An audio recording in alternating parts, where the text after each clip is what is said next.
आज की कहानी है मेरी प्यारी बिटिया।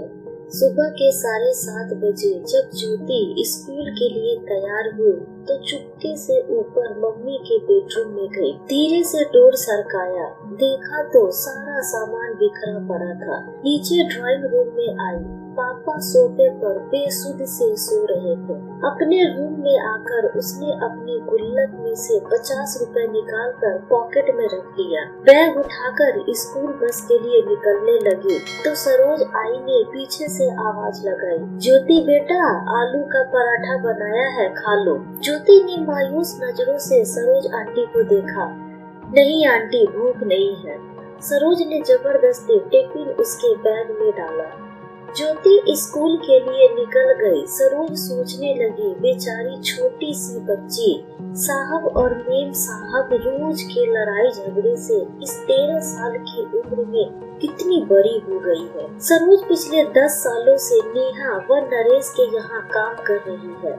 दोनों मल्टीनेशनल कंपनी में ऊंचे पदों पर कार्यरत है। ज्योति उनकी इकलौती बेटी है। किसी भी चीज की कोई कमी नहीं है, पर हर समय दोनों एक दूसरे से लड़ते रहते हैं। नरेश पिछले कुछ समय से नेहा से तलाक चाह रहा है और चाहता है ज्योति बिटिया की जिम्मेदारी नेहा उठाए, और नेहा ज्योति बिटिया की जिम्मेदारी नरेश को देने के साथ जायदाद में हिस्सा चाहती है। इस कारण दोनों लड़ते रहते हैं। बच्चे की जिम्मेदारी कोई नहीं लेना चाहता, इसलिए दोनों एक दूसरे के लिए अपशब्दों का इस्तेमाल करते हैं। बेचारी ज्योति स्कूल से घर आकर अपने कमरे में दुबक जाती है, केवल सरोज आंटी से ही बात करती है। रोज की तरह नेहा और नरेश ने नाश्ता अपने कमरे में किया और ऑफिस के लिए निकल गए। करीब 12 बजे स्कूल से कॉल आया कि जल्दी हॉस्पिटल पहुँचो, ज्योति को चोट आई है। हॉस्पिटल पहुंचकर पता चला कि ज्योति बहुत ऊपर से सीढ़ियों से गिर गई है। आईसीयू में रखा गया था। ऑपरेशन की तैयारी हो रही थी। सिर में बहुत गहरी चोट आई थी। ऑपरेशन शुरू हुआ, पर जिंदगी मिली न मौत। बिटिया कोमे में चली गई। नेहा और नरेश स्तब्ध रह गए। उन्हें ऐसा झटका लगा था कि अपनी शुद्ध बुद्ध ही खो बैठे थे। ज्योति की दादी भी आ गई थी। बेटा बहू को देखकर नफरत से मुंह फेर लिया।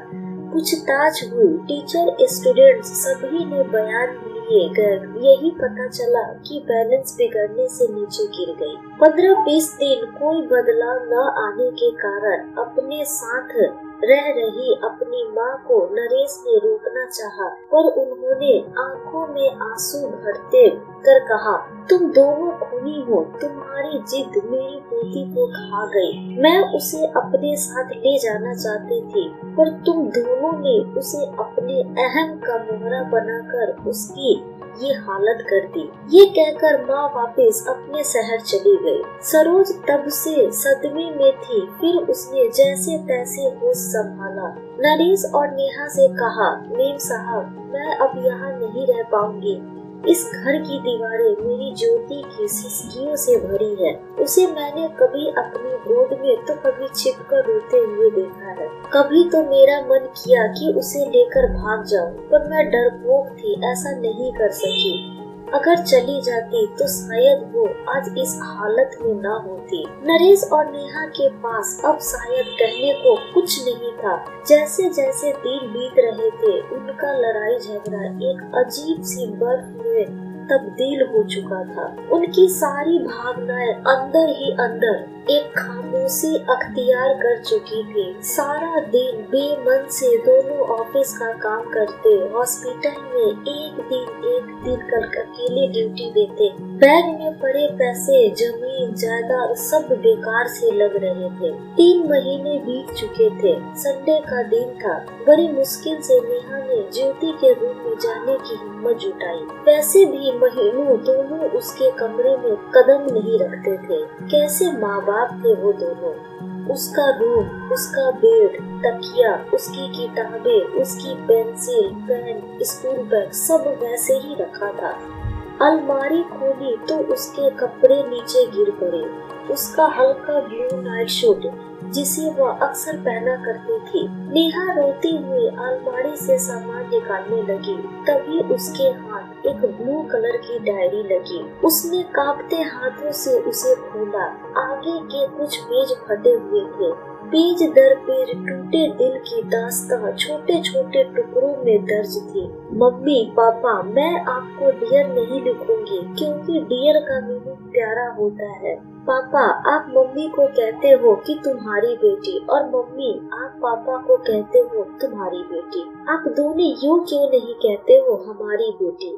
अगले पेज पर था, पता है जब मैं मामा जी के घर जाती हूँ, मामा मामी मुझे बहुत प्यार करते हैं।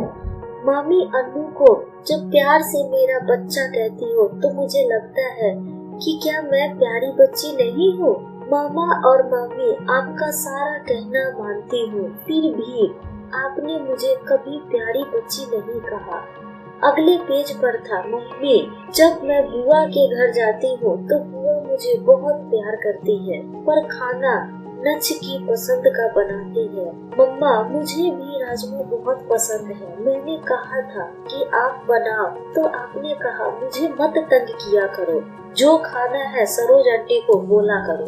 पता है मम्मा, मैंने राजमा खाना छोड़ दिया है, अब मन नहीं करता।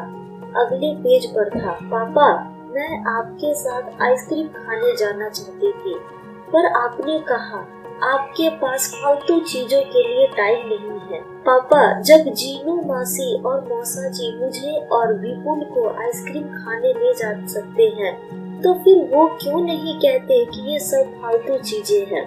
पता है मम्मी, मैं अपने घर से दूर जाना चाहती हूँ, जहाँ मुझे ये न सुनाई दे कि ज्योति को मैं नहीं रखूंगी, जहाँ पापा के चिल्लाने की आवाज न सुनाई दे। पापा अगर मैं बड़ी होती तो मैं आप दोनों को कभी परेशान नहीं करती, मैं खुद ही चली जाती। मैं तो आप दोनों से बहुत प्यार करती हूँ। पापा मम्मी आप दोनों मुझे प्यार क्यों नहीं करते। एक पेज पर था, I love you Saroj aunty, मुझे प्यार करने के लिए, जब मुझे डर लगता है तो अपने पास सुलाने के लिए, मेरी हर बात सुनने के लिए। और अंतिम पेज पर था, दादी आई लव यू, आप मुझे यहाँ से ले जाओ, आई प्रॉमिस कभी तंग नहीं करूँगी। नेहा डायरी को सीने से लगाकर जोर जोर से रो पड़ी। नरेश भी उसके रोने की आवाज सुनकर आ गया था। नेहा ने डायरी उसे पकड़ा दी। पेज दर पेज पलटते हुए उसके चेहरे के भाव बदलते जा रहे थे। वह खुद को संभाल नहीं पाया, जमीन पर बैठ गया। नेहा रोते हुए बोली, नरेश पता है वो एक्सीडेंट नहीं, आत्महत्या थी, सुसाइड था। जिस रिश्ते को हम बोझ समझते थे, हमारी ज्योति ने उससे हमें आजाद कर दिया। नरेश हम दोनों ही अपनी बच्ची की इस हालत के कसूरवार हैं। नरेश भी नेहा को गले लगाकर फूट फूट कर रोने लगा। अचानक ही उसी समय नरेश का फोन बजा और नेहा के मोबाइल पर SMS की टू की मैसेज की आवाज हुई। दोनों ने अपने को संभालते हुए दूरी बनाए और फोन उठाया। हॉस्पिटल से ही फोन था। जब तक नेहा नरेश की बातचीत सुनती, उसके अपने फोन में भी SMS खुल चुका था। पढ़ते ही नेहा के मुंह से अचानक निकला, मेरी प्यारी बिटिया को होश आ गया। यही शब्द नरेश के मुंह से भी निकलते थे। एक साथ दोनों के स्वर, चेहरे पर खुशी उस कमरे में गूंज उठी थी। ये कहानी हर उस घर की है जहाँ माँ बाप बच्चों के सामने लड़ते हैं या घर टूट कर बिखरते हैं, और उसका सबसे बड़ा खामियाजा बच्चे भरते हैं। अगर आप अच्छी परवरिश नहीं दे सकते तो आपको बच्चे को जन्म देने का कोई अधिकार नहीं है। अच्छी परवरिश रुपए पैसे सुख सुविधाओं से नहीं होती।